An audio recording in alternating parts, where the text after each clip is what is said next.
that the first hour and a half of this meeting will be recorded so that we can put it onto our website, our podcast, and our YouTube channel. We record in audio only.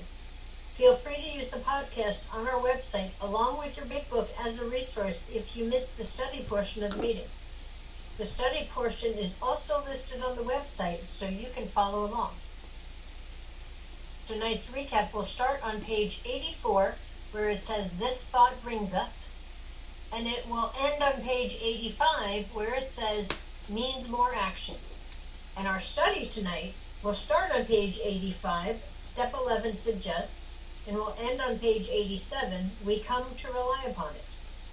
And are there any announcements? Good evening, family. My name is Jamie, very grateful recovered alcoholic, and glad that you are all here, and certainly welcome to all of those of you who are joining us for the first time, and we hope it will be the first of many. I am going to Area 64 Assembly this coming weekend to represent this group as your GSR, so I will have details to follow.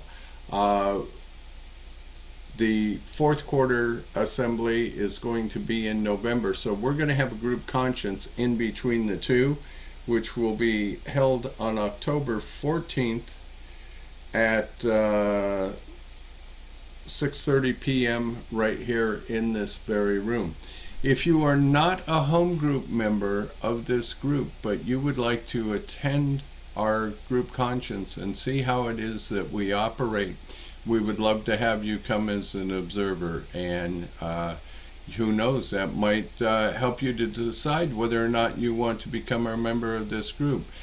Should you like what we have to offer here at Primary Purpose, we will be more than happy to let you become a home group member. All we need is your name, sobriety date, phone number, and email address, because we do a lot of our correspondence that way, and you will have a voice and a vote in this group. So that's pretty much everything that we have going on, except for, I will say this, we're already planning Picklepalooza 2025, so save up your nickels and dimes and come on down to Pickleville and join us. So that being said, we can go ahead and move forward. And good evening, everyone. My name is Jamie. I'm a very grateful recovered alcoholic, and welcome to the Lewisburg Primary Purpose Big Book Study. To prepare for our Big Book Study, let's get focused by having a 3-minute moment of meditation, followed by our family's fog light prayer. And I'm a recovered alcoholic. My name is Trish. Thanks for joining us tonight. We're going to start the meditation in a minute, so please take a moment to get situated. Please be aware of background noises when you are unmuted and sharing, is to not distract others or yourself. We suggest we all observe proper Zoom etiquette. If you wouldn't do it in a live meeting, please don't do it here. And just a friendly reminder that absence of profanity offends no one.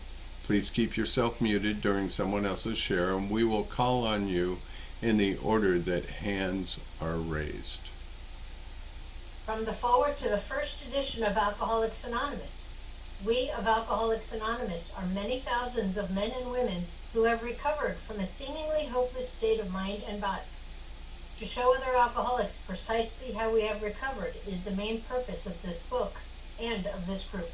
For the meditation, some suggestions are: focus on your breath and posture, breathe in God, and breathe out self. Take this time to reconnect with God. Let the craziness of the day drift away and ask God to help you focus on the study. And on that note, let's bring our resident monks in, and please enjoy your time with God, folks.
And please join us in our family's fog light prayer if you would care to do so. It's on your screen in front of you.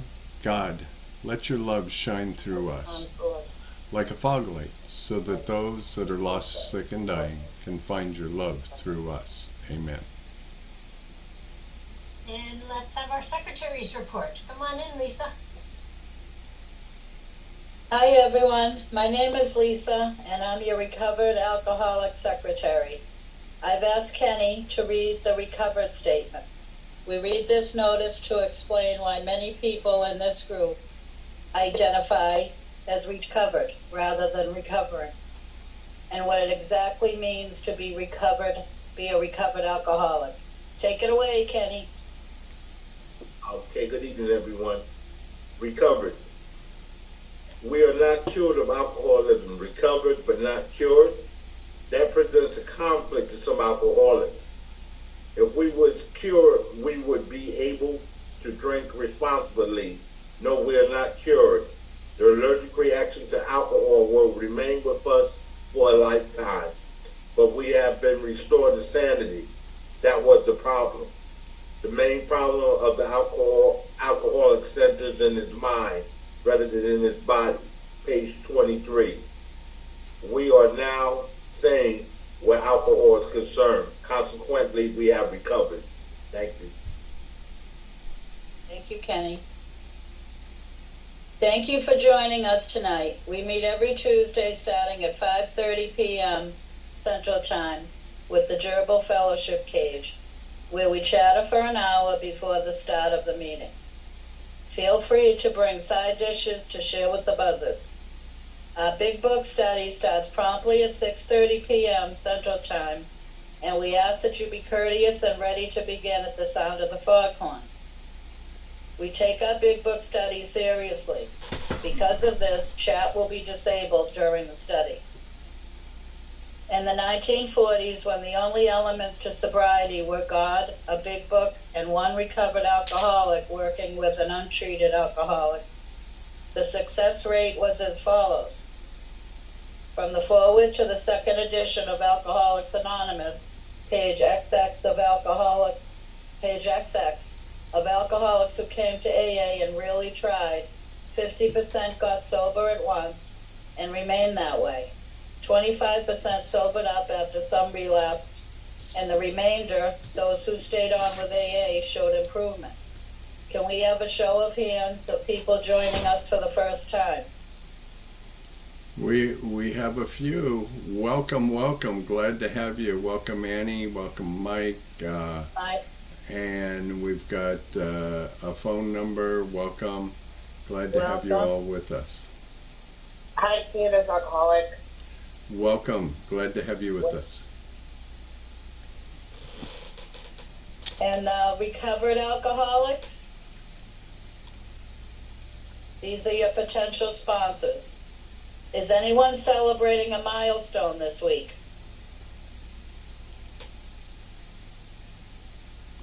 What Not you got, Mary? who? Go ahead. Mary was going to say something. Oh, Mary, come on in. you're muted, Mary. Hang on. Okay, I'm unmuted. 6 months on the 1st. Congratulations. Congratulations. Thank you. There you go. And Wow, Linda. that's great. And Hi, Linda. my name is Linda. On the 25th of September, I have 36 years of sobriety, one day at a time. Wonderful. Congratulations, Linda. Come back that week and we'll give you your chip. Yeah. Absolutely. Just like I have to wait for mine till next week. So. Hi, Shayna. Hi, 4 Shayna. years on the 1st. Yay! Congratulations. How many? 4. 4. Oh,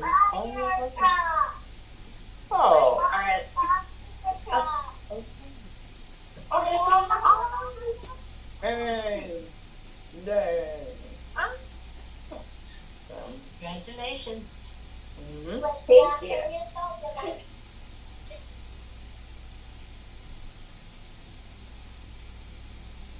Okay. If you should require a big book of your own, we have large print editions available that can be sent to you by buzzard mail. Delivery time questionable. Please remember to practice our 7th tradition by donating to the group address, Venmo, or PayPal posted in the chat and on the screen. Our suggestion is to purchase a big book and take an untreated alcoholic through the program of recovery.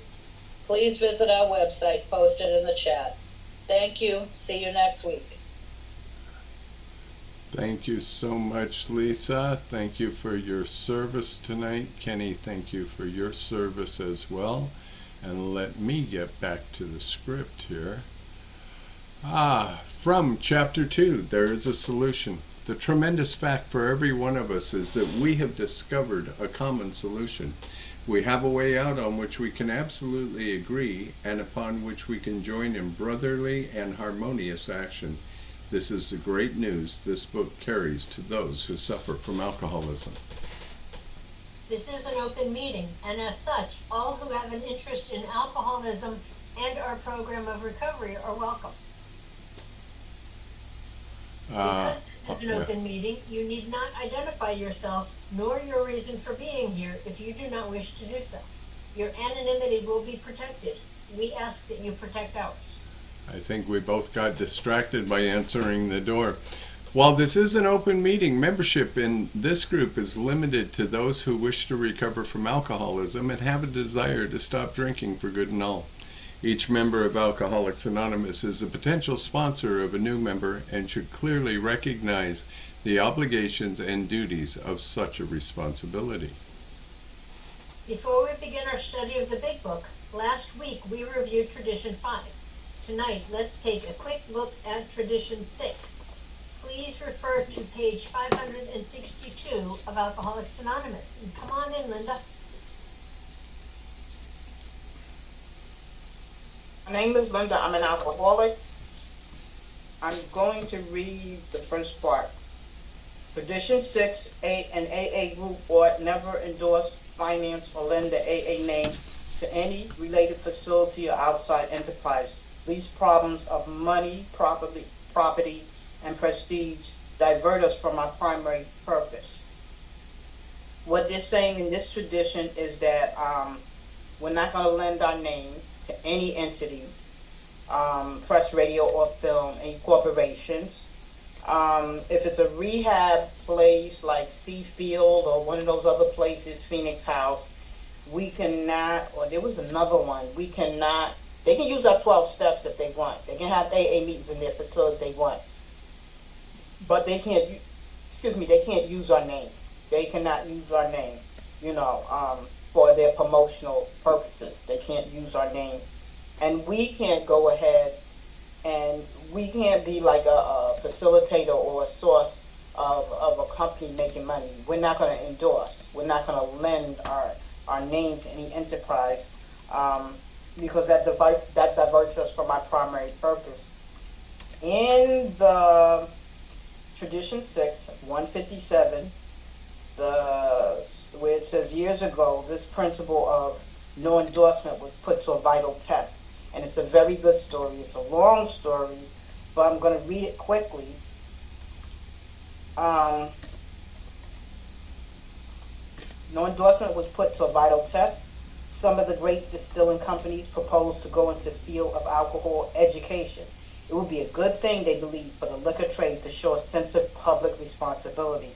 They wanted to say that liquor should be enjoyed, not misused. Hard drinkers ought to slow down, and problem drinkers, alcoholics, should not drink at all. And one of their trade associations to question the roles of just how this campaign should be handled. Of course, they would use the resources of radio, press, and films to make their point, but what kind of person should head the job? They immediately thought of Alcoholics Anonymous.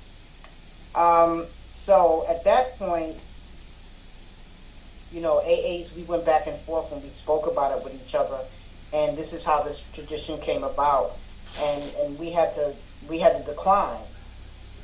We had to decline. It says, at first glance, it did look like a good thing, then doubt crept in. The association wanted to use our member's full name in all its advertising. He was to be described both as its director of public policy, of publicity, as a member of Alcoholics Anonymous. And of course, there couldn't be the slightest objection if such an association hired an AA member solely because of his public relations ability and his knowledge of alcoholism. No, we can't do that. But that wasn't the whole story. In this case, not only was an AA member to break his anonymity at a public level, he was to link the name Alcoholics Anonymous to this particular educational project in the minds of millions. It would be bound to appear that AA was now backing education, liquor, trade association style. We cannot do that. That's putting us in a compromising position. We can't endorse, because what if we go ahead and we have someone and they start speaking all this stuff about, for liquor companies and they're in AA, they're breaking their anonymity. What if they go and they get drunk?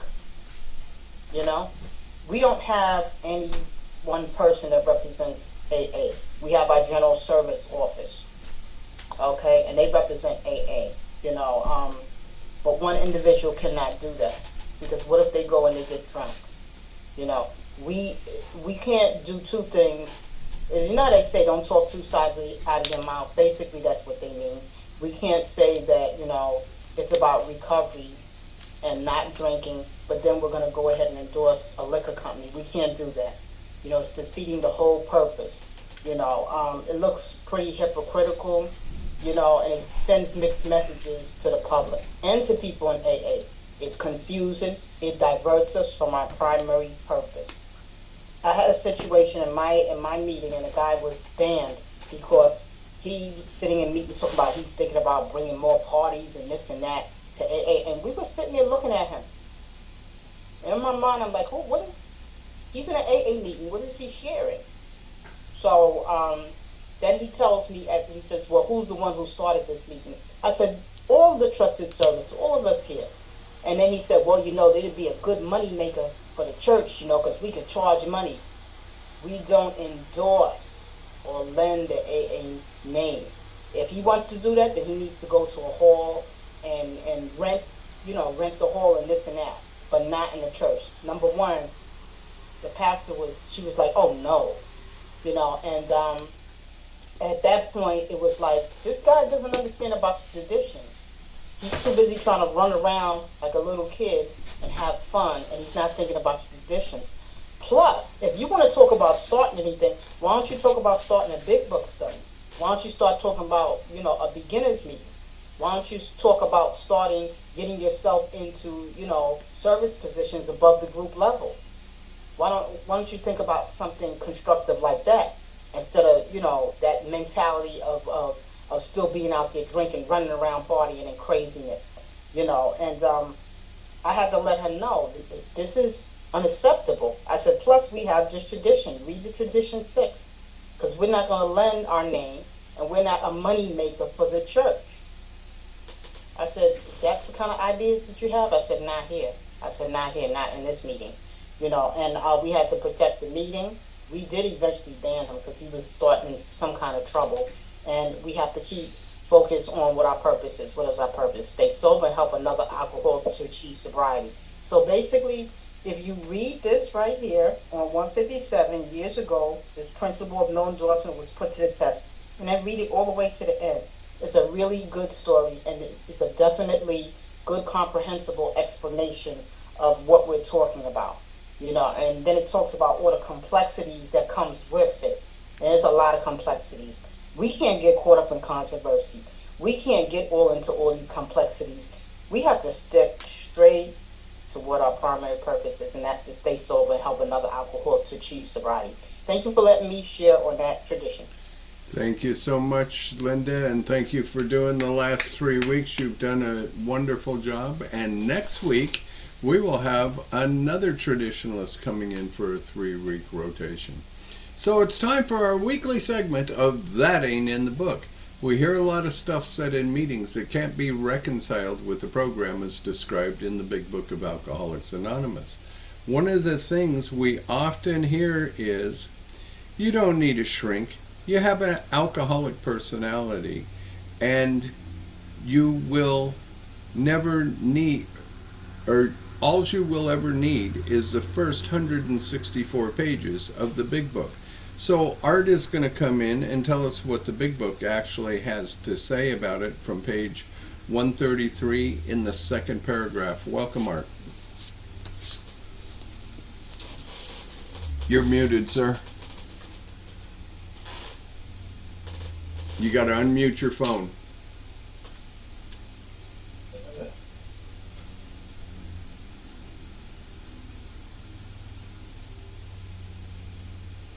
Can you hear me now? Yeah. Okay.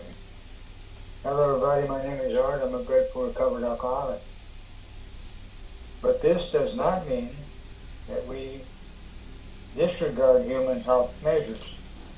God has abundantly supplied this world with fine doctors, psychologists, and practitioners of various kinds. Do not hesitate to take your health problems to such persons. Most of them give freely of themselves that their fellows may enjoy sound minds and bodies. Try to remember that though God has wrought miracles among us, we should never belittle a good doctor or psychiatrist. Their services are often indispensable in treating the newcomer and in following his case afterward. Thank you, Art. Thank you. Study, please make use of the pens, highlighters, and rulers so that you can share this experience with another alcoholic. In order for us to stay focused as we study the Big Book, we use the Big Book Study Guide prepared by Joe and Charlie and Krusty Cliff of the Dallas Primary Purpose Group. Tonight, we're going to start our recap on page 84, which will be read tonight by Mike, followed by our study portion, which will be read by Larry.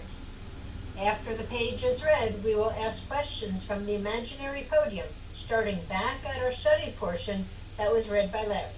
The answers will be one sentence unless otherwise specified, and multi-part questions are simply a one-sentence answer split up by commas, semicolons, hyphens, and other fun bits of punctuation.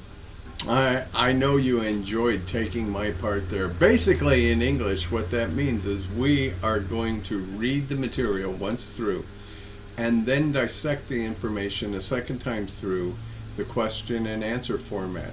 Notice how the language in the questions gives us a new light in which to consider the studied material.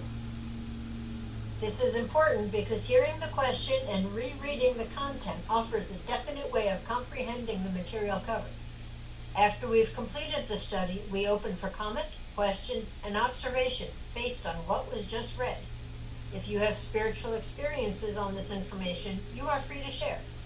Please keep your share on topic and under 5 minutes. At the 5-minute mark, you may hear a timer beep, or you may see a cute puppy pop up into the screen to let you know that your time is finished. However, Big Book study is not therapy. Should you begin sharing on topics which are more appropriately discussed in a different setting, for example with a sponsor, please do not be offended when we cut that conversation short and send the buzzards nipping at your heels. For that purpose, we have fellowship meetings before and after our study time. You can never go wrong by commenting on the pages studied, which brings us to the words of one of our co-founders of Alcoholics Anonymous. Sobriety, freedom from alcohol, through the teaching and practice of the 12 steps, is the sole purpose of any Alcoholics Anonymous group. That was a very clever way that you shifted lines, Trish, so I'd have to do this part. How we arrived at this point, family, we did not just wake up and decide that we were going to take a look at pages 85 through 87 tonight. This meeting started right here in my living room, January 7th of 2020, as a bricks and mortar group with 12 other alcoholics, and of course we know what happened in 2020, this wonderful little pandemic, which gave birth to Zoom and many virtual platforms. We have been doing this on Zoom since April of 2020. This is a 94-week book study from beginning to end. We start at the title page. We have the questions format for absolutely everything that we do. This is 100% line by line. Through the preface, through the forwards, through the doctor's opinion, a 12-step call from Bill himself in his story. We learn about that there is a solution starting on page 17, and then we move into the chapter more about alcoholism, where we learn about untreated alcoholism and the mental obsession. Probably one of the greatest chapters ever written, the chapter to the agnostic, which gives us a pathway to that power that most of us struggle with. And then we move into how it works, which tells us really how to only do two things. How to take steps 3 and steps 4. Gives us the prayers we'll use, the actions we'll take, and show us the results of those prayers and actions. And then from there we move into chapter 6, into action, which is the chapter that we are currently in, and we're going to wrap it up next week. We spend about 8 weeks in every chapter. And the amazing thing about this particular chapter, in 16 short pages, it takes us through 7 steps completely. It really isn't that difficult. The first 100 made this very, very simple. We go through the first 164 pages. We do a few weeks on Dr. Bob's Nightmare. We do a couple of weeks on the traditions, all through the questions and answers format. And while the book directs us to go to the spiritual experience 3 times during the study from that little asterisk I put on the page, we do one final closing week on the spiritual experience as a standalone meeting, and then we circle back around and we do it all again right from the beginning. We are in our 3rd season, in our 4th year, and we also, as a result, have developed a website and podcast this meeting so that it can be helpful to other alcoholics. So again, our recordings are in audio only.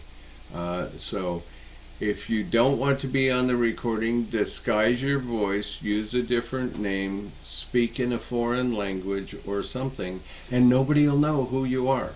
My voice isn't that recognizable, and with that, I'll pass it back to Trish for a second. Before we start the recap, we will need 5 or 6 virtual hands raised if you would like to be one of our answer readers. And please be aware again that the first hour and a half of the meeting is recorded so that we can put it onto our website and onto our YouTube channel. So, Mike, come on in with our recap, please. And welcome, Mike. First time, and we put you to work right away. Thank you so much for stepping up. Yes, good evening. My name is Mike, a grateful recovering alcoholic. I'm on page of the big book 84, paragraph, the second paragraph on page 84. This will bring us to step 10, which suggests we continue to take personal inventory and continue to set right any new mistakes as we go along.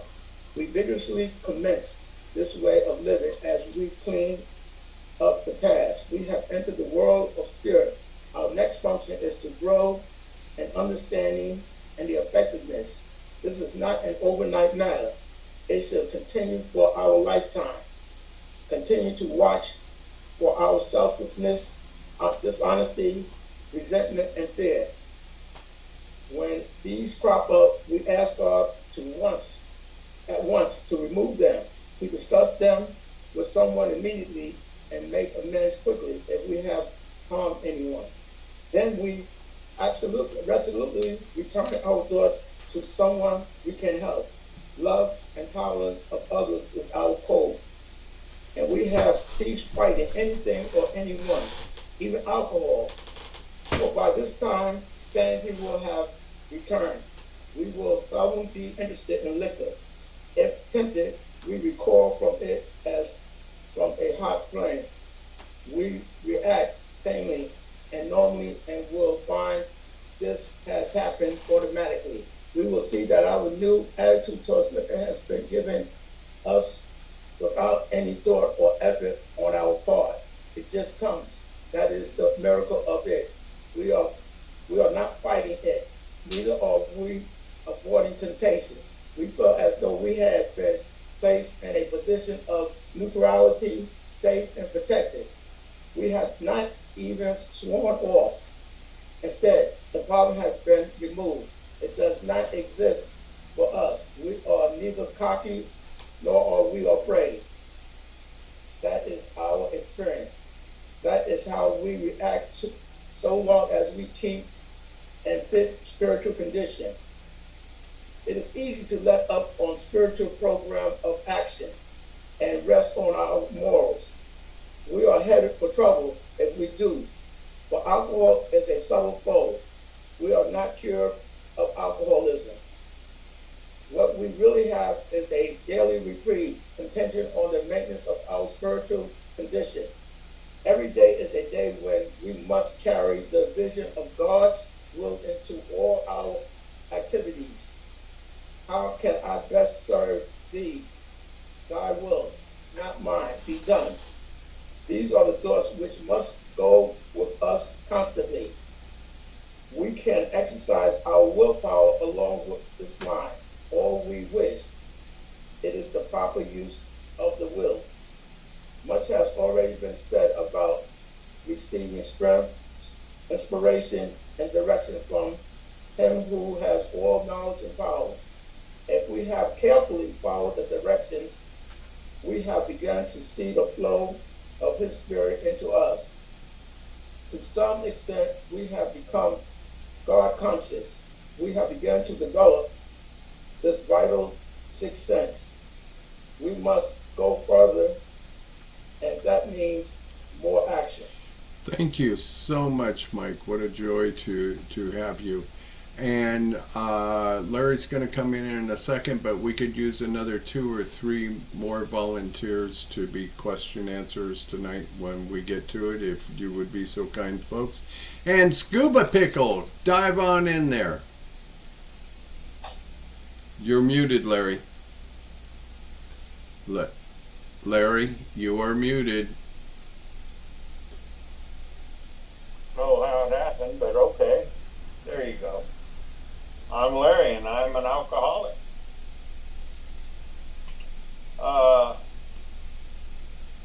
Step 11 suggests prayer and meditation. We shouldn't be shy on this matter of prayer. Better men than we are using it consistently or constantly. It works if we have the proper attitude and work at it. It would be easy to be vague about this matter. Yet we believe we can make some definite and valuable suggestions. When we retire at night, we constructively review our day. Were we resentful, selfish, dishonest, or afraid? Do we owe an apology? Have we kept something to ourselves which should be discussed with another person at once? Were we kind and loving toward all? What could we have done better? Were we thinking of ourselves most of the time? Or were we thinking of what we could do for others? Of what we could pack into the stream of life? But we must be careful not to drift into worry, remorse, or morbid reflection, for that would dismiss our usefulness to others.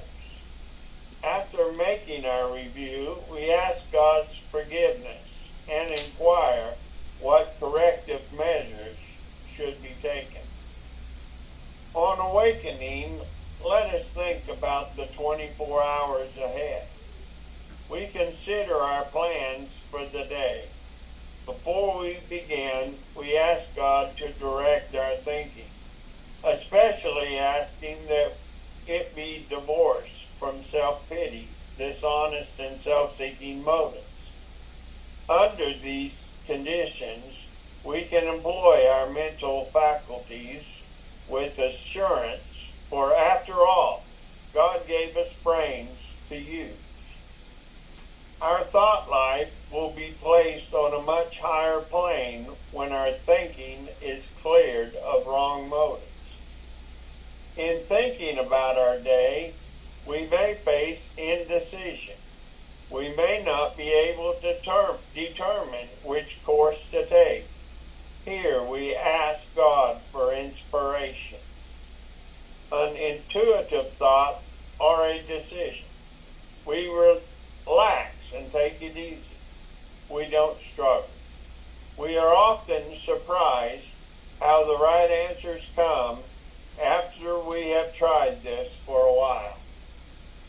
What used to be the hunch or the occasional inspiration gradually becomes a working part of the mind. Being still inexperienced and having just made conscious contact with God, it is not probable that we are going to be inspired at all times. We might pay for this presumption in all sorts of absurd actions and ideals. Nevertheless, we find that our thinking will at times, as time passes, be more and more on the plane of inspiration. We come to rely upon it. Thank you so much, Larry. Thank you for your service tonight. And our batting order tonight will be Kenny, Linda, William, Susan, and Pinky Pickles. And Trish will come in with some comments in between. And again, we are using the questions come out of the Big Book Study Guide by Joe and Charlie and Krusty Cliff of the Dallas Primary Purpose Group, and it's a wonderful way to start off this book. So back right to where Larry started reading, Kenny, we're kicking it off with you. What is step 11? Step 11 suggests prayer and meditation. Thank you so much. William, Susan, you will need to unmute, please. And Miss Linda, why shouldn't we be shy about prayer? 2 sentences, please. We shouldn't be shy on this matter of prayer. better men than we are using it constantly. Thank you so much. William, next question coming to you. Welcome, my friend. What is required to make prayer work?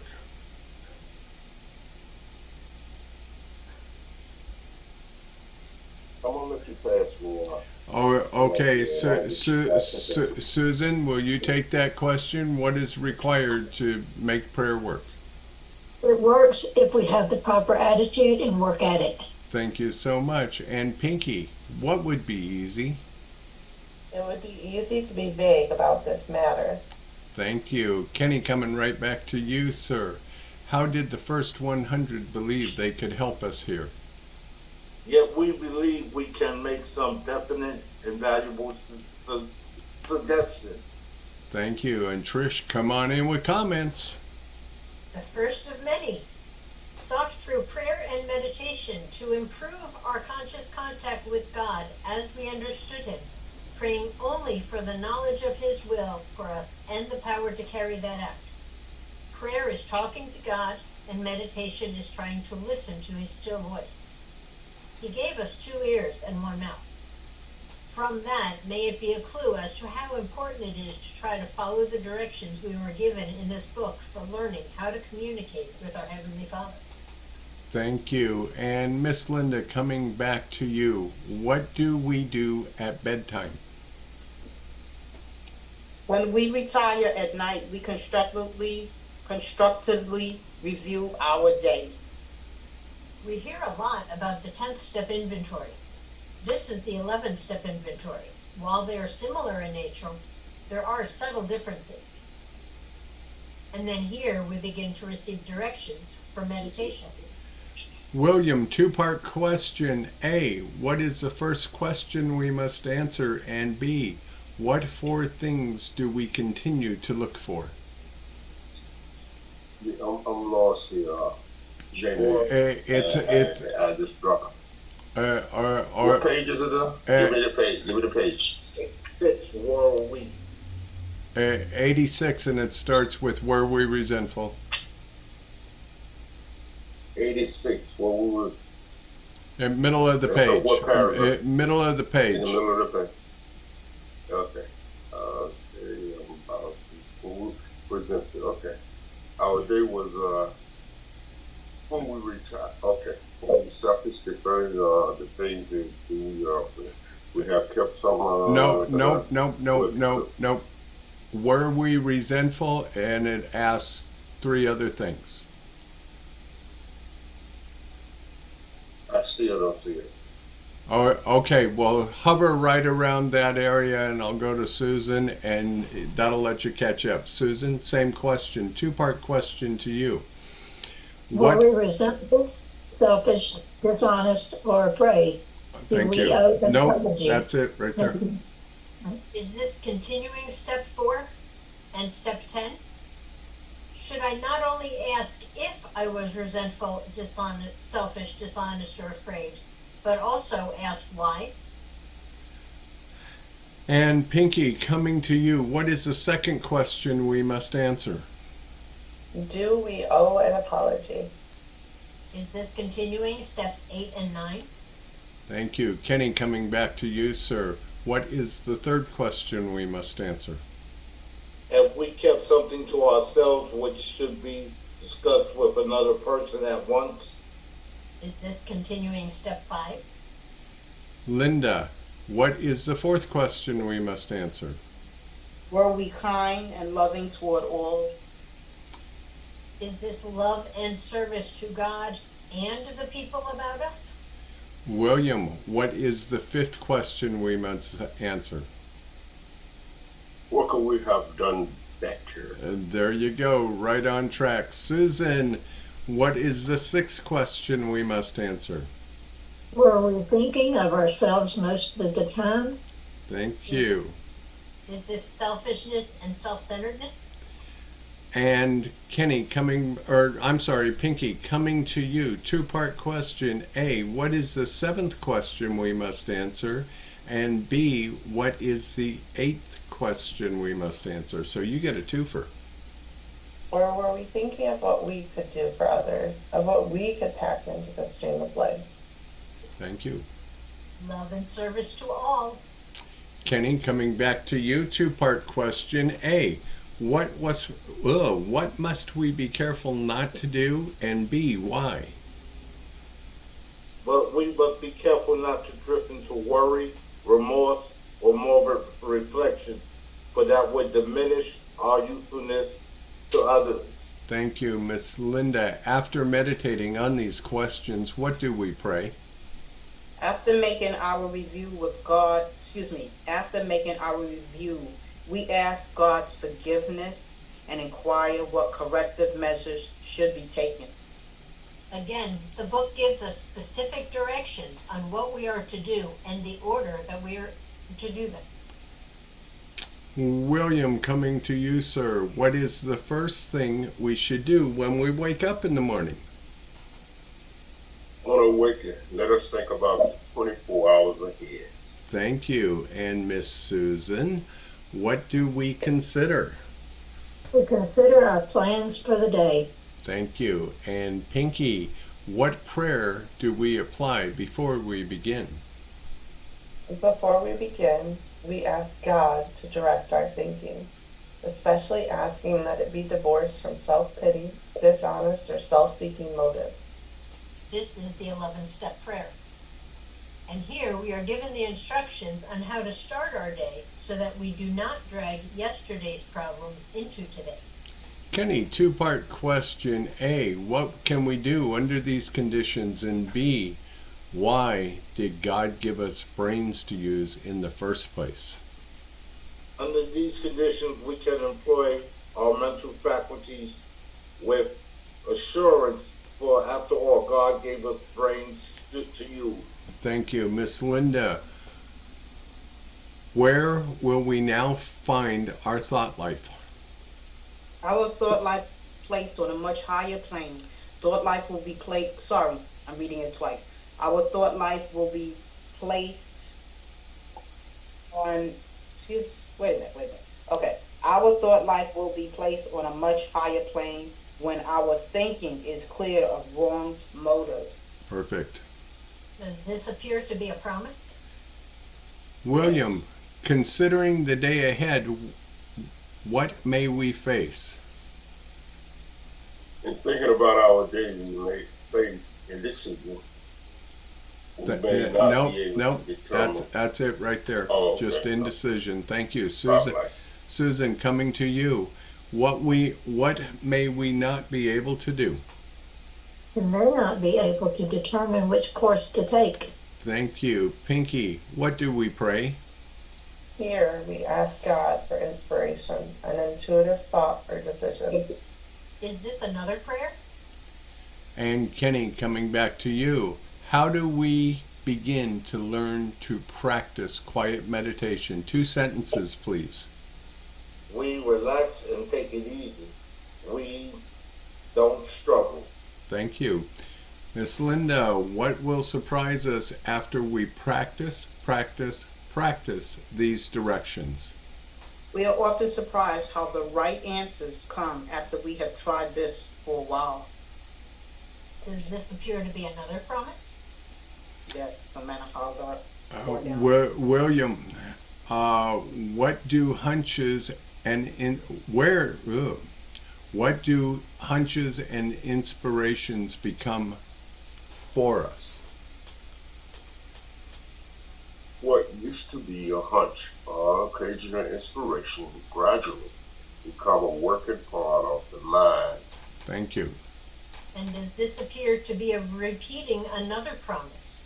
We will intuitively know how to handle situations which used to baffle us. Susan, coming to you. Why will we not be inspired all the time? Being still inexperienced and having just made conscious contact with God, it is not probable that we are going to be inspired at all times. And Pinky, if we presume the contrary, what will happen? We might pray for this presumption, all sorts of absurd actions and ideas. It is always good practice to check our great ideas with our sponsors. Kenny, what do we find?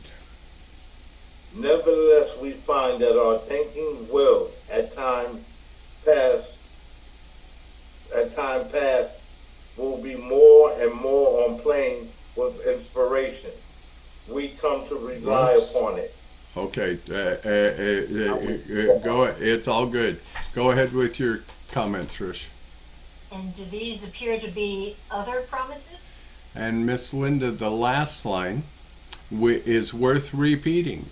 Does it become important to us? We come to rely upon it. Thank you. Is this another promise? Thank you, ladies and gentlemen. Excellent job. Thank you for your participation tonight. It gets quite comical sometimes, and we love comedy around here because we are not a glum lot. So now the meeting is open for comments, questions, observations, sharing in spiritual experience with this material, and you are all welcome. So please raise your hands, and we're going to kick it off with Pinky Pickles. Thank you, Jamie. Thank you. Alyssa, recovered alcoholic. So these pages are, the directions that give us, when I open my eyes in the morning and when I shut them at night, what my directions will be. And, I don't always do it the way it's perfectly aligned in the book, but I do it. I've acquired my own routine of prayer and meditation in the morning and at night. And all of the promises that are within this, just these 2 paragraphs, not all the promises there's more of step 11 that come true, but they have. And so what I'm going to share with you is this morning I was facilitating, hosting an inaugural 10, 11, and 12 workshop. And, when I woke up this morning, of course, I did my meditations and my prayer, prayer and then meditation. I stay in meditation longer because that's where I get to listen for the direction and the guidance. And it's not necessarily like, Alyssa, this is what I want you to do today. That's not the direction that God gives me through those meditations. But when it comes full circle, I can identify where his direction was, and was I, did I do the next right thing? And I'm sharing this with you guys because you've been on this journey with me. I'm going to try to keep it together, but there's no saying. But as I'm facilitating this, I get a phone call. And I almost didn't want to, I almost was like, no, I need to be right here, and not answer the phone call. But I paused and I asked for guidance, right? Thinking about our day, we may face indecision. Well, I had an indecision moment shortly after I woke up, and I asked God, and I answered the call, and I put what I was doing on hold for a moment.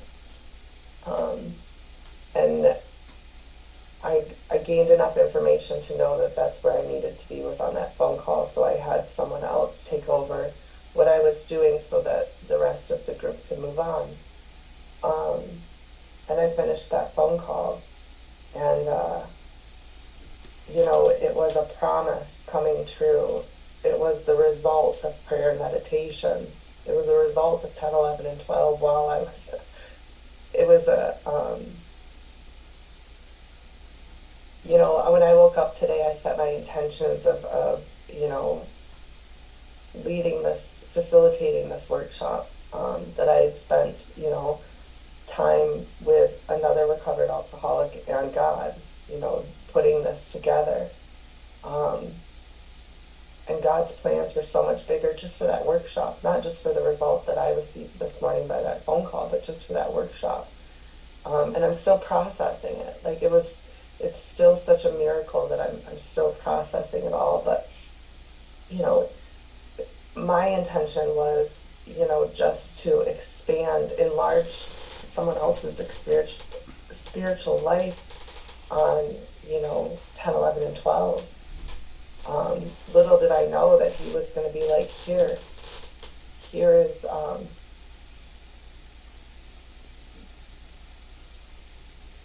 here is your gift as a result of being, a faithful and trusted servant. And that's what he's giving me right now, is the words, because I don't have them. Because I'm just so blown away that this program works if you work it.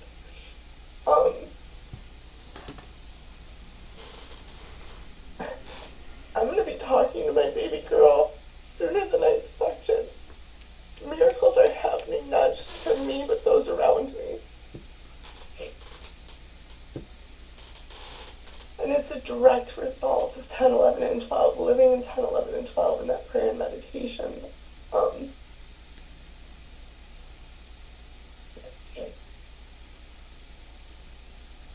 The promises come true. They come true, but they come tenfold.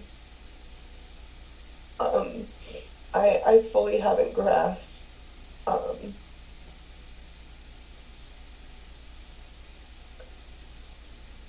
the magnitude of what this is, what is going on right now. I haven't.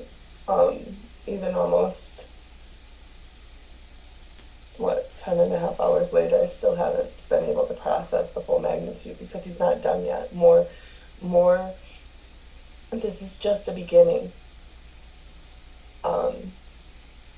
This is just a beginning. This is the work is never done. Today the sun may have just set, and it's evening time here. It's almost time for bed. But the work isn't done. It's never done. I get to go to sleep. I get to do my nighttime routine. And then I get to wake up and do it all over again tomorrow. Because the next marker, the next goal, will then be set in the sand, and that's where I can see from before. So when I review tonight, I get to look and see where, this isn't an end in itself. Is this one of the, a miraculous thing that I've, been praying and hoping for? Absolutely. But what's gotten me in trouble before was resting on my laurels, and we read about that last week. It is easy to let up on a spiritual program of action, rest on our laurels. And we're headed for trouble if we do, for all colors a subtle foe. I'm not cured. So, and that's how I can stay on this pink cloud. I get to live happy, joyous, and free by continuing. This is but a beginning. The work is never done. When I want, if I have the choice, right? I have free will. God gives me free will. I can set down my tools and think that I'm satisfied, but I know that's not the truth, because I've done that before. And I'm not satisfied, because I go back, taking me back every time.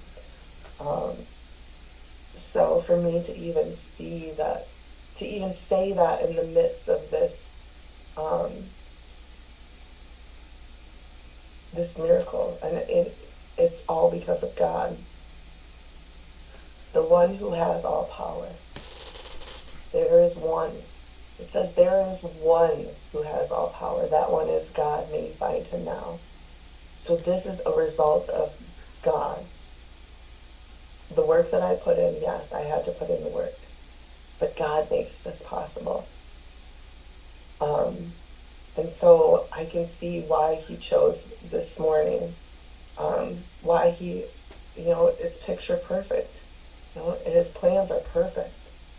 And I have to I have to be very vigilant of that selfish dishonesty, resentment, fear. That comes up many times in this book. I check myself in the 4th step. I check myself in the 10th step. I check myself in the 11th step.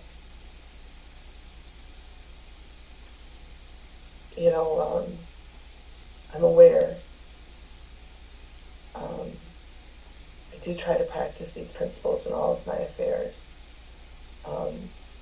This program works whether you want it to or not.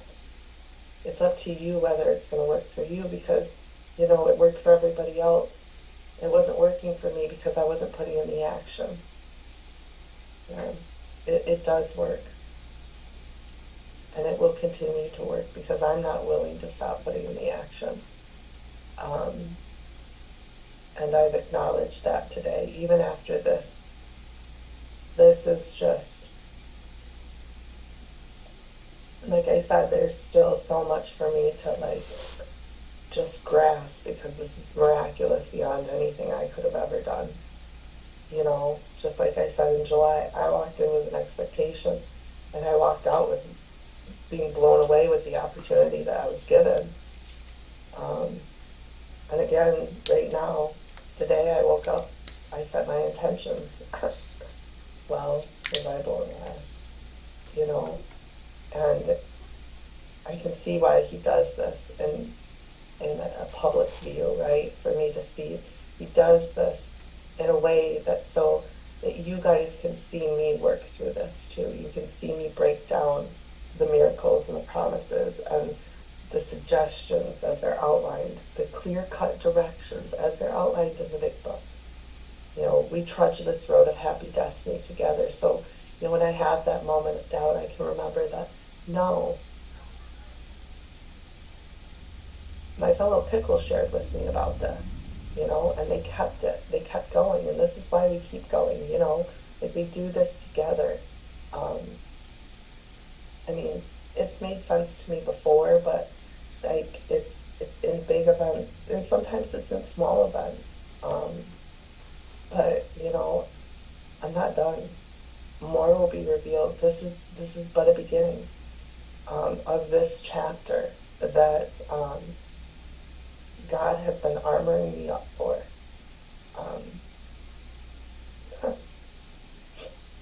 Good and faithful servant is what that song just keeps coming in my head, and that's the best hug he could give me right now. So thank you for being a part of my sobriety. I love you. Thank you so much, Alyssa. We love you too. And the miracle of recovery. That's what all this is the miracle of recovery. Larry, come on in. Welcome. Hey, I'm Larry, and I'm a recovered alcoholic. Having been somebody doing this for years, and really having kind of a up and down recovery, especially in early recovery, not having the spiritual connection, but trying to do the steps and working the program. I remember trying to do 10, 11, and 12, and not having this spiritual recovery. It was tough. I remember, looking back at my day and where have I been selfish, and where have I been afraid, and where have I been dishonest, resentful.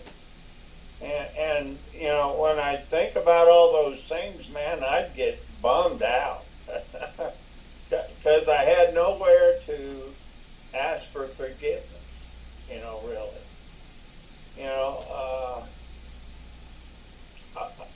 Maybe I might say, Greg's God, that was my sponsor. I'd say, Greg's God, could you maybe help me, or something like that, a prayer like that. But for the most part, I would try to do better. That would be about all I could do is just try to do better. Well, trying to do better, that's like, you know, uh, just hitting your head against the wall. I mean, it just wasn't panning out real good. Those things, sure, I was really trying hard. I wasn't drinking, but to really get better, I needed to have a conscious contact with God. So picking it up when I finally did get a conscious contact with God, man, what a difference. What a difference it made, because I could, I like to go, especially on, uh, um, autumn and even winter. I like to go outside and the stars. I don't like the heat as much as a lot of people, but I'll go out sometimes during the summer and just look up at the stars uh, late at night when I'm up, and I'm up quite a bit late. And if it's cool enough outside, I'll sit out and just look up at the stars and just think of the majesty of it all. And I'll begin to meditate, and I'll go over my day. It just works out good for me. It's a good meditation time for me. I just feel like God's just bigger, and and I use that as a meditation tool myself. But that's just how I have found a tool for myself. I used to not meditate at all. I didn't get into meditation until one of our conferences, and I went to one of the sessions on meditation, and I decided to try it, and it really has helped on my spiritual walk. But I still, after I've been in conscious contact with God now for 2.5 years or so, and I still, when I feel an inspiration or a hunch that I've been inspired with the thought of God, I still, it's in my habit that I talk to my sponsor about it. Now, there are a lot of times that he is in perfect agreement that was from God, and that was from a higher plane than mine, or that I could have come up with. But there are times that he has takes it in a different direction and uses caution.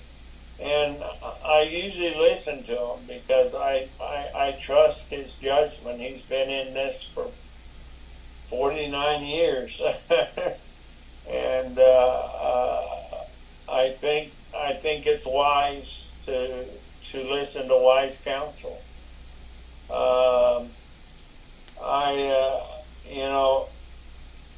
As years go by, I assume that I will be maybe more in tune. It seems to get clearer and clearer as the years tick by, a couple of years. But I feel like I'm still young in this, even though it's been 2.5 years. But that's young in a spiritual walk, I feel. But this passage is has a whole lot in it. I'm Larry, and I'm an alcoholic. Thank you, Larry. Glad you are here. Thank you so much. Annie B, welcome, my friend. Good to Hi. have you with us. Welcome. Thank you so much. My name is Annie. I'm an alcoholic. I am so grateful that God led me to your meeting. I've been wanting to connect with you since meeting you on Awakening meeting in the morning, and this is wonderful. I love the format so much, and I do believe that God directed me here. Especially the these pages. The thing that I want to talk about in terms of what calls to me on page 84, really, I don't know, the words on the second part of that page, speak to me and help. And I remember having the feeling of they're talking about me, reading some of these. First of all, I remember being really early in sobriety. My sponsor didn't tell me she was giving me step 10 information, but she did. She said, well, here's the thing.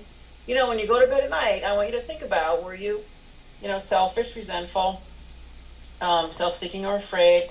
I'm sorry, that's step 11. But step 10, she said, no, here's the thing. You need to watch for selfishness, dishonesty, and resentment. You need to watch for that. So day one, she was already, giving me that before we even went through the steps.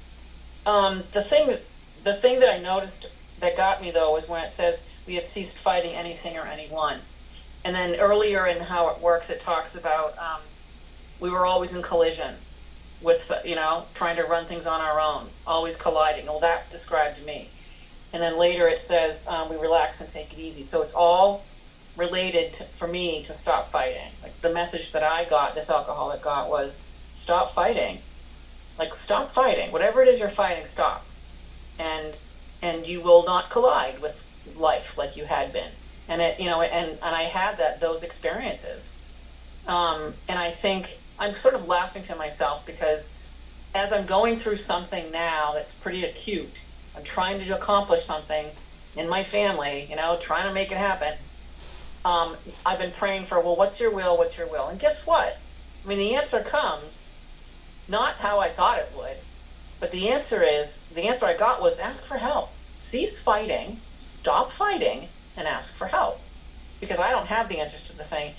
So there again, the words in the Alcoholics Anonymous big book really they're so real to me because they're written as this, we did this and this happened. Like this happened to us. And I treasure every single word because of that. Like I know these are real people who had these experiences and they were blessed to write them down. And, that our primary purpose is to stay sober and help another alcoholic. It's not to do all the things we were talking about, with the tradition was cautioning us against. So I just wanted to speak up. It's my first time here. It's not my last. I hope to be here next week too and stay with the reading, the whole time to go through the book, which I love so much. So that's all I wanted to say. Thank you. Thank you, my friend. So glad you are here. Miss Linda, welcome. And thank you again for being our traditionalist for the last 3 weeks.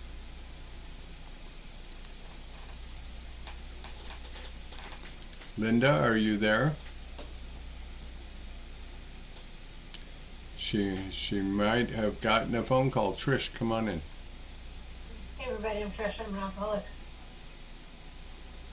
And I love how in the questions, it's the third question, fourth question, fifth question, it asks, were we kind and loving to all? What could we have done better? Were we thinking about ourselves? And then that comment is this selfishness and self-centeredness. And then goes on, or were we thinking of what we could do for others, of what we could pack into the stream of life? And if I'm not living in these pages, 85, 86, 87 every day, I am jumping right back into that selfishness and self-centeredness on 62. It doesn't take much for me to get into that selfishness, self-centeredness, the self-pity, the self-seeking, and what am I going to get out of anything that's going on in my life, and totally forgetting about the love and service for others. love and service for all. And then being careful not to drift into the worry, remorse, or morbid reflection, for that would diminish our usefulness to others. I've been there. I'm willing to bet most of us have been there. And there was a time where I would get into that self, or I would get into that worry, remorse, and morbid reflection, and once it hit, it would take me weeks or months to drag myself out, or find a way out. But now, it's so much easier and so much quicker for when I recognize that I'm living in self, I'm living in the self-pity, the selfishness, the self-centeredness. All I have to do is that next sentence. After making a review, ask God's forgiveness and inquire what corrective measures can be taken. And as long as I'm focusing on what can I do for someone else, can I pick up that phone and call someone and ask how they are and not a word about what's going on in my head? Can I offer to do something for somebody else? If I can do something for someone else, that will help get me under that selfishness, self-centeredness. And starting out each day and asking God to direct my thinking, direct my action, direct my words. And asking for it to be divorced from that self-pity, dishonest, or self-seeking motives. There again, self, there I am. But I need to keep asking God continually throughout the day to be removed from that self-pity, to be removed from that self. Sought through prayer and meditation to improve my conscious contact with God, praying only for knowledge of His will for us and the power to carry that out. If I'm living in self, I'm not living in God's will. If I'm living in self, I'm not looking for the knowledge of His will, and I'm not looking for any power to get me out of it, because I'm just content sitting in there wondering why nobody else is coming to serve me. But the minute I recognize that it's not all about me, and I don't have to sit in that mud pit, which used to be the stream of life, which I drain every now and then. But then once I get back in contact with God, and once I get back into the love and service for all, and that self-city drifts away, then that stream of life comes back to life. And that willingness to serve others, that willingness to be there, comes back again, as long as I'm asking God for that direction. Thanks. Thank you, Trish. Miss Linda, are you back and available?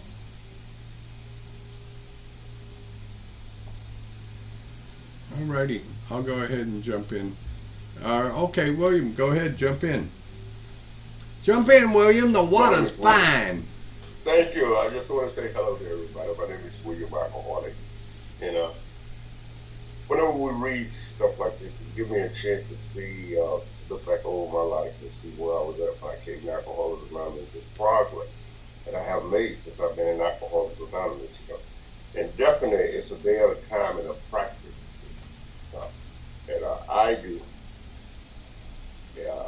I do identify with all this stuff let's talk about, the stuff that is negative and the positive things that help me to stay sober, And what I have learned in this process, no wait for God economy, All days are not good days for me, or perfect days for me, But anytime I fall short, I don't find it necessary to drink, And definitely, I became God conscious because of this, and it used the word kind, and it used the same thing, which is how to love, how to love. And I remember when I was a kid, they used to tell us stuff like this: you could catch more flies with honey than you can with vinegar, and stuff like that, And that's what this program, they say, have a desire for living. The person who came in here was in their own mind, homicide, suicide thinking and stuff, and less than, today, I'm okay with it, because I'm a child of God. I found all that in his literature, and the reading, and the sponsor, and the people sharing and stuff. All that came to me like that, I do. pray and I meditate in the morning, and I love to circulate. I have about 30 people. It takes me up somewhere from 30 minutes to 40 minutes. I said to do my devotion in the morning and stuff, and it works, And the days I don't do it, I can tell the difference. And as soon as I begin to do that, I feel uncomfortable with the drama today. The negativity stuff that goes on and stuff. I feel uncomfortable with that, And so whenever they start happening, around it, people say they're doing it, it's not a comfortable place for me to be today. For one thing, I love this inspirational stuff, the quotes, whether it come from the Bible or some person who wrote it, whatever it is, and I circulate it. When people circulate and give me stuff, and I take my time to read all of that they send me, and I analyze it the way it fits into my life, and I respond to everybody who sends me stuff, And my sister passed away. What about yesterday? My sister passed away. Yesterday was Monday, yeah. Yesterday and stuff. And she used to give me a shot of spirituality all the time. She wasn't an Alcoholics Anonymous, but anytime I need a spiritual update, I could call her and talk to her. She'll pull me right out of it, But today, as they talk about it, what seemed to be a hunch became a working part of this program, and that's what it is. Now, I love my life today. I'm happy with William. I'm happy for anybody I can help, anybody I can go out and do anything for, and that's what this program is taught me. And I don't get stuck, walking in here, I must have had a 500-pound drama and negative stuff on my back, I don't feel that type of weight no more, because I do it on a daily basis, I practice on a daily basis. And like I say, every day is not a successful day that I know. God have other things planned for me. And even in the worst of situations, I always see God in it most of the time. If I don't, I know I'm in trouble, because it's no thing. And a lot of times in life, just so good, man. Relationship with people, family, and everybody, because I practice this moment. And when it don't happen like that, you know what I mean? I know it's a lesson to be learned, because it's continued growth here. Yeah. So I'm grateful to be here. I'm grateful to be able to see myself and to see you here. Everybody else here to help me, and especially Mike. That's my friend a long time. Good to see you, Mike. Thank you so much, William. Linda, are you there? Okay, I'm going to go ahead and jump in before we close up.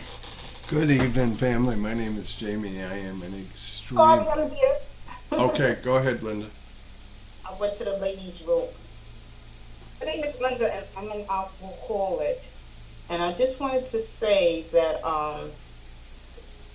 I like the part where we had to stop and we had to go through it and asking, is this another promise? Is this another promise? I like that, and then it's really in sections too, because as you're taking your own inventory, you're going with those basics. Was I self-centered? Was I me? Was I this? Was I that? And that's like the basis of taking your own inventory, that quick tense, that inventory. And I really like that, because then it keeps me on my toes. And if I'm doing it on a daily basis, I know that I won't be perfect. But I know I will have a guideline on how to, what you might say, how to curtail my conduct, my interactions with people. What's the basis for it? Am I listening to them, or am I just waiting for them to stop talking and then I'm going to say something real quick? Or am I really listening to them? Am I really listening to them? Am I taking time with them? Am I calling people that they'll text you for years, but they'll never call? Am I calling those people? Am I reaching out to them? Am I really doing the service, stepping up doing the service that I know I'm supposed to be doing? Am I being patient with my fellow AA members when they're not doing the service the way it should be done as per the group policy? What am I doing about that? How am I interacting with people? How am I talking to them? And for me, I grew up in a household where people were mean, so they spoke mean to you. So I had to learn in AA how not to be mean when you speak to people, and to be respectable and to be kind. I had to learn that here. It took years. It didn't happen one day. It took years. So I'm just grateful for this program. I'm grateful for this 10th step, because this 10th step, it applies to all of us, but I like personally, it really applies to me, not just me. I'm not trying to be unique, but as it applies to me, it helps me in the course of my day. How am I going to start my day? Am I going to be all over the place and this and that? I'm going to be calm. I'm going to be walking in the spirit. I'm going to have faith. Am I going to have a positive attitude? And if I feel something in me that's trying to pull me down, am I going to say, no, this is not where I want things to go. This is not where I'm allowing my thinking to go. No, pushing that negative out. Canceling that negative thought with 2 positive thoughts. We have to train our thinking. And this 10th step, it really does train your thinking. Thank you for letting me share. Thank you, Linda. Thanks for being here, and again, thank you for being our traditionalist. Good evening, family. My name is Jamie. I am an extremely grateful recovered alcoholic. What have I recovered from? The seemingly hopeless state of mind and body. And a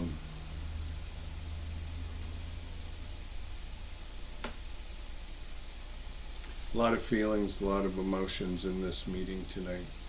And this is the beauty of the journey, and what happens in Alcoholics Anonymous if we follow the directions and guidelines.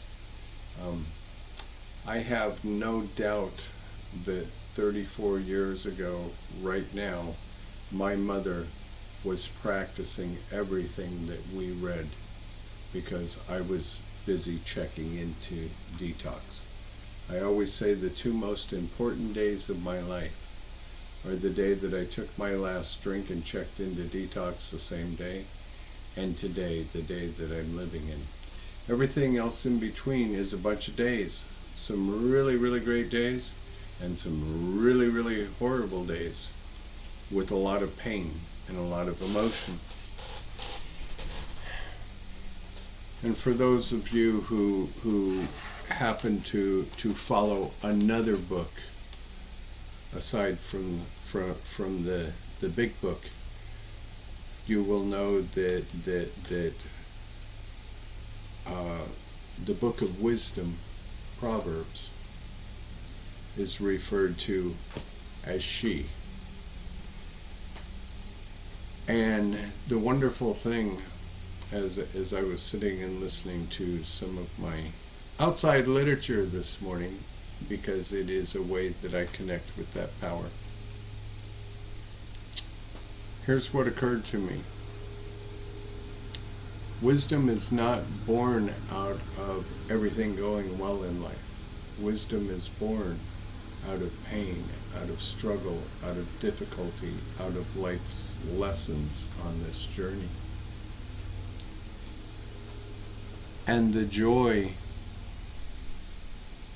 become those sweet moments like teardrops of honey that we get to experience along the journey. Been in Alcoholics Anonymous a long time, and certainly been around it even longer, and I've heard many people say, "Oh, they stole my joy." Really? There is not a human being on this planet that has the power to steal my joy, because my joy comes from God. That doesn't mean that other people's actions, behaviors don't cause emotional pain. And there's a difference in between the two. And this process of step 11, and let me touch on step 10 first. Step 10 and step 11 both give us very clear-cut direction, and it's by no mistake that there's 2 inventories here. On page 84 there's a 10th step inventory, and on page 86 there is an 11th step inventory, and while they are very similar in nature, they have subtle differences to each one of them. the beautiful thing about that is the 10th step inventory will allow me to see how I'm treating the rest of God's children in this on this big blue bubble that we're floating around on. And these questions in the 11th step inventory will allow me to see why I might not be treating the rest of God's kids too well.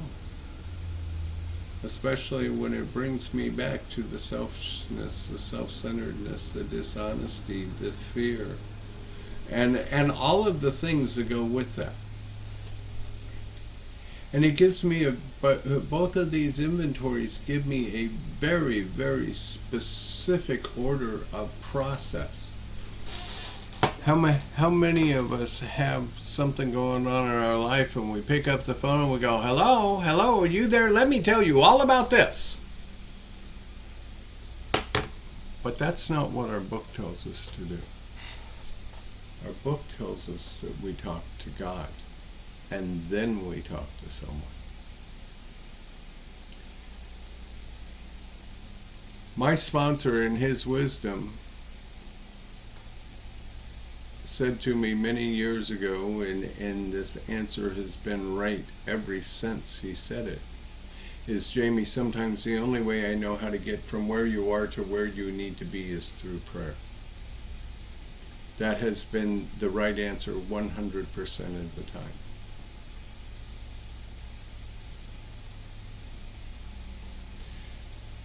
My sponsor is to guide me, not to be my supervisor and tell me what I have to do, because the truth is, as a sponsor myself, I don't know what somebody else's journey is supposed to be in the development of their spirituality. I know that if we follow the guidelines in the book, we will get that. And I say this in meetings all the time. I cannot have your spiritual experience. You can't have my spiritual experience.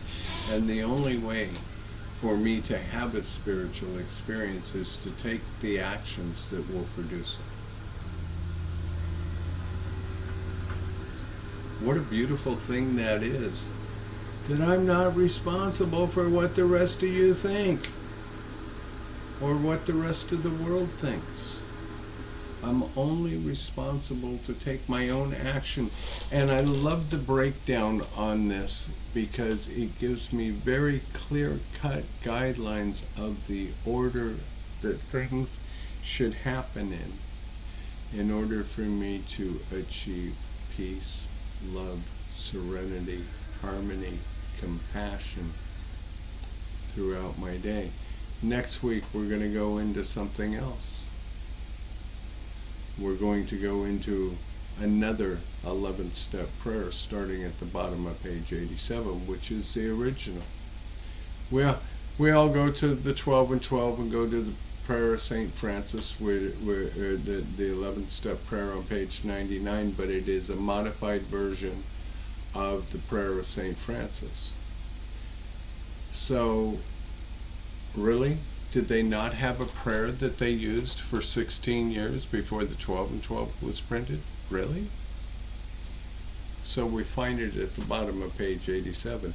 And not only do we find that prayer, and I'll give you a hint, it starts off when, as we go through the day, when agitated or doubtful, we pause and ask for the next right thought or action.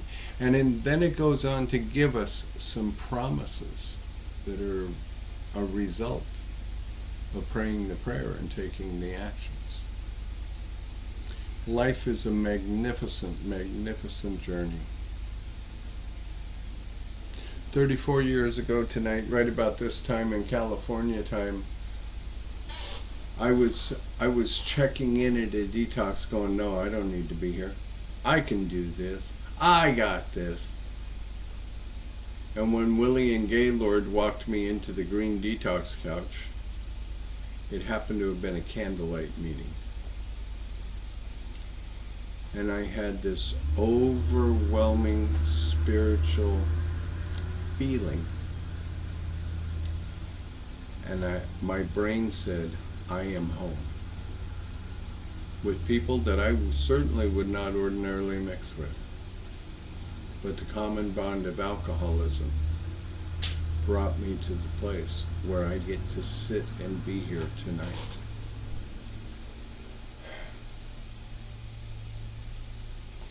If I continue to practice this pathway on a daily basis, and I go to an 11-step meeting almost every day of the week, where this is our reading from pages from the bottom of 85 into 90, 91, 89, I guess. And we talk about this every morning.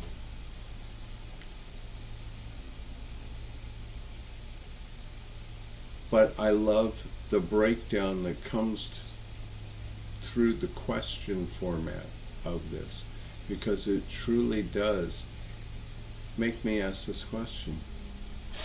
What is it I'm doing here? What is this process teaching me? What a magnificent thing. I don't know if anybody in Alcoholics Anonymous needs me or not. It's none of my business. When I start making that my business and telling people how they got it, there's no place in the book that tells me I get to tell anybody what they got it. There is a place in the book where it says that I show them what I did.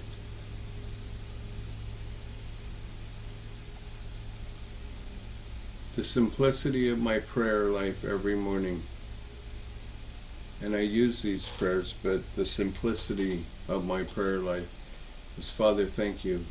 I am grateful for all of the blessings, and thank you for another day. And I ask God 3 questions every morning without fail. How may I serve you? How may I serve your children? And please show me a pathway. I do not know what that looks like when I ask it, and I don't think about it. What I do know is God brings it to me one meeting at a time, one text at a time, one phone call at a time, one conversation at a time. And as I go through my day, I have a reasonable idea, because of the way that I feel inside, that I have done some semblance of what God's will for me is. And that is one of the most remarkable things about the program of Alcoholics Anonymous. If I just followed the simple directions. Somebody was talking about step 10, and where it says, and we have ceased fighting anyone or anything, even alcohol, for by this time sanity will have returned. There's something else I stopped fighting. I stopped fighting Jamie's will. The battles that are in my life are not between good and evil. The battles in my life are between Jamie's free will, self-will, and God's will. And I have learned that the blessing comes when I surrender my will and bring it into alignment with what God's will for me is.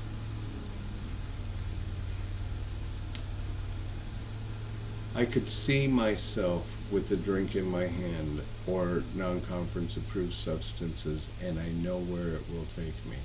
But I cannot see my life without all of you.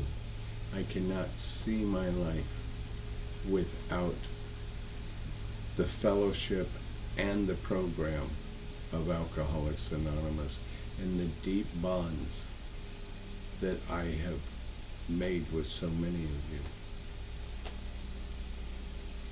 Many of us in this room are hurting tonight and in pain. And while the program gives us the tools to walk through the pain, we carry one another, we feed one another, we hold one another up when we can't do it ourselves. And that is the blessing of the fellowship part of our program. When we are so broken inside. Step 11 is such a huge part of this.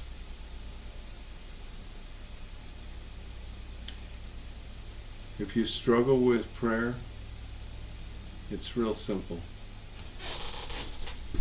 I don't know if you're there or not, but if you are, please help me. Prayer is just that simple. Meditation, there's lots of meditations around, but meditation is just simply the awareness of right where I am, right at the moment, not astral projecting myself somewhere, just listening. Maybe it's listening to the crickets and the cicadas and the birds. And as I do that, what happens is intuitive thought comes. That intuitive thought really comes from my core. And I know that that is God talking to me. That's God's inspiration in my life. Thank you. I love you all. Trish? Yes. From page 164. Our book is meant to be suggestive only. We realize we know only a little. God will constantly disclose more to you and to us. Ask Him in your morning meditation what you can do each day for the man who is still sick. The answers will come if your own house is in order. But obviously you cannot transmit something you haven't got. See to it that your relationship with Him is right, and great events will come to pass for you and countless others. This is the great fact for us. Abandon yourself to God as you understand God. Admit your faults to Him and to your fellows. Clear away the wreckage of your past. Give freely of what you find and join us. We shall be with you in the fellowship of the Spirit, and you will surely meet some of us as you trudge the road of happy destiny. May God bless you and keep you until then. Thank you so much. You know, folks, there's going to be 263 alcoholics who died tonight of alcoholism, or somehow throughout this 24-hour period in the United States. 95,000 of us will die this year from untreated alcoholism, and 3 million worldwide. We're all here because somebody prayed for us. I know I am. So let's take a moment of silence and for the sick and suffering. And here's what I know. I'm glad that somebody else prayed for me long enough to make it to Alcoholics Anonymous, because 34 years ago tonight, it was my plan to join the group of alcoholics in the world that didn't make it. That was my solution. Thank God I didn't. Thank goodness for divine intervention. So after a moment of silence, we will virtually circle up like we do and close out with the Lord's Prayer. So here's your moment.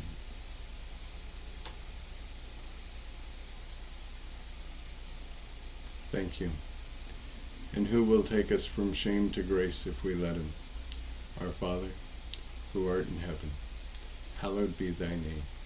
Thy kingdom come, thy will be done, on earth as it is in the heavens. Give us this day our daily bread, and forgive us our trespasses, as we forgive those who trespass against us. And lead us not into temptation, but deliver us from evil. For thine is the kingdom, and the power, and the glory, forever and ever. Amen. Thank you. Thank you so much, folks. Right. Let's see, we got a full house tonight, right?